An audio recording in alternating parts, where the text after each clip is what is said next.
Ukrayna hökuməti 50 G'arb dövlətinin Birləşmiş Dövlətlər Təşkilatında Xitayğa Uyğurlar haqqındakı siyasətini özgərtiş təklif sunish hərəkəti qatnaşıdığanlığını bildirgan. Bunun bilan ularning Xitay haqqındakı ehtiyochan mövqisida tüplük özgərişinin bolğanlığı muqimlashgan. Xəbərdə aytilishicha, Kanadaning Birləşmiş Dövlətlər Təşkilatındakı baş elçisi Bob Ray başlamçılıq bilan tayyorlab chiqqan bayonotda Birləşmiş Dövlətlər Təşkilatı Kişilik Hüquq Kengashining Sharq Turkiston haqqındakı dokladda aytilgan ahvollarga bo'lgan andishalar tafsili bayon qilingan bo'lib, buningga 50 davlat imzo qo'ygan.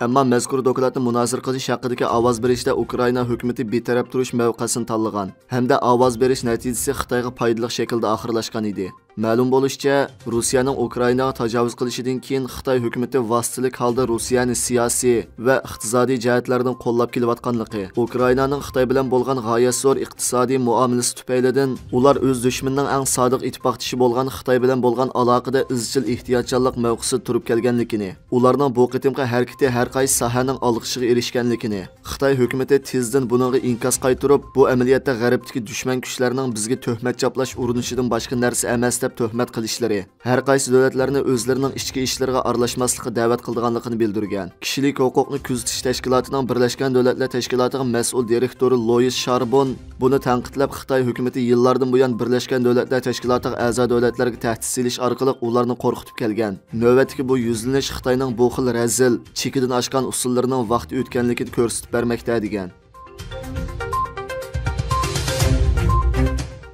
Xi Jinping muvaffaqiyatli qayta saylangandan keyin diplomatik xizmatini boshlagan bo'lib, asosiy yo'nalishini Sharqi Janubiy Osiyo ellari ittifoqi davlatlarini Xi uslubidagi diplomatiyaning muhim o'rniga qo'ygan.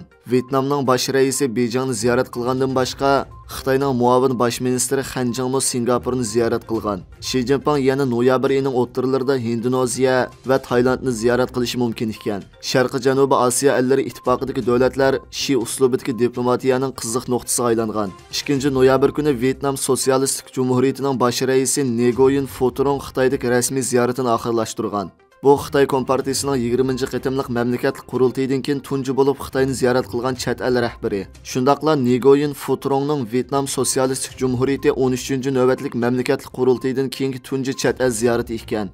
Xitoy bilan Vyetnamning rasmiy taratqullari e'lon qilgan birlashim bayonotda ikki taraf dengiz, iqtisod va savdo masalasi, Tayvanga qarshi mustaqillik masalasida o'rtaq tonish hosil qilganligini, Xitoy Vyetnam munosabatini texmi taraqqiy qildirishni umid qilganligini bildirgan. Vyetnam, Xitoy, Kuba, Laos va Chaoshan dunyodagi kommunistlar boshqurgan eng oxirgi 5 mustabid davlat ekan.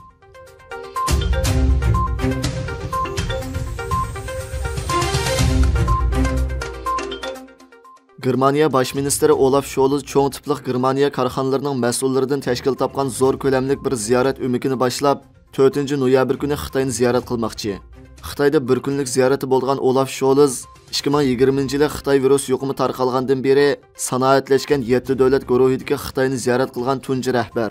Shundaqla Xi Jinpingning yaqinda oxirlashgan Xitoy Kompartiyasining 20-qurultayida 3-qaror huquq tutib, hokimiyatini to'liq mustahkamlagandan keyin uning bilan ko'rishgan tunji Yevropalik chet el rahbari hisoblanadi. Lekin Scholzning juma kuni ilib borgan tarixiy ziyorati Germaniyaning Xitoyga iqtisodiy tayinishni azaytishda qanchalik samimiy ekanligiga qarata diqqat qo'zg'ab qolmay, bu ziyoratning Xitoy hukumatining Uyg'urlarga irqiy qirg'inchilik qilish va insoniyatga qarshi jinoyat bilan ayblanayotgan bir vaqtda ilib berilishi kishilik huquq tashkilotlarida andish qo'zg'agan. 1 noyabr kuni Hong Kong kuzatish tashkiloti kishilik huquq muhofazatchilarini qo'g'dash, İtaliya Keleshi Huquq Federatsiyasi va Dunyo Uyg'ur qurultayini o'z ichiga olgan dunyodagi 70 ommaviy tashkilot Germaniya bosh ministriga xat yozib, Berlindagi Germaniya davlatlik axborot klubida axborot yig'ini chaqirib, Scholzning Xitoy ziyoratini qayta o'ylashni talab qilgan. Scholz 2 noyabr kuni ziyorat jarayonida Xitoy to'g'risidagi talash-tortishlarga sal qaramaydiganligini bildirib, tilga ilingan qiyin masalalarni, ya'ni fuqarolarning erkinligiga hurmat qilish, Sharq Turkistondagi Uyg'ur xalqining huquqi, erkin va adil dunyo savdosi qatorliq o'tkir masalalarni o'ttirib qo'ydiganligini bildirib, o'zining butkul Yevropa ittifoqi uchun so'zlamaydiganligini, Germaniya tashqi siyosatining faqat Yevropaning Xitoyga qaratgan o'rtaq strategiyasining bir qismi bo'lib qolsa muvaffaqiyat qozonganligini ta'kidlagan. Xitoy birlashma xabarlash shirkati, Xitoy ko'chma xabarlash shirkati va telegraf shirkatidan iborat 3 cho'ng davlat korxonasi ayrim holda Tongshun korxonasi, Jindong guruhi va Alibaba guruhi bilan hamkorlik kelishimi imzolab, birlashma korxona qurgan. Kuzatuvchilarning qarashicha, Xitoy Kommunistik partiyasining 20 navbatlik mamlakatlik qurultayidan keyin davlat igidorchiligidagi va xususiy egilikdagi birlashma korxona plani kengaymoqda ekan. Kelar yili texmi ko'p cho'ng tipdagi xususiy korxonalar birlikda tijorat qiladi ekan. Davlat egiligidagi 3 cho'ng telegraf shirkati bilan xususiy korxonalar o'rtasidagi strategiyalik hamkorlik Xitoy Kompartiyasining iqtisodga hukmronlik qiladigan davrning yetib kelganligini, 20 navbatlik mamlakatlik qurultayining doklatiga mos keladigan iqtisodni kontrol qiladigan davrning yetib kelganligini ko'rsatib bermoqda. Kuzning salqin havosida dunyodagi eng uzun yo'lovchilar poyezdiga o'ltirib, Yevropa olib teg'ining ajoyib go'zal manzaralik rayonidan huzurlanasiz. Sizning ko'rganingiz ikki parallel poyez emas, balki hozir dunyodagi eng uzun yo'lovchilar poyezi.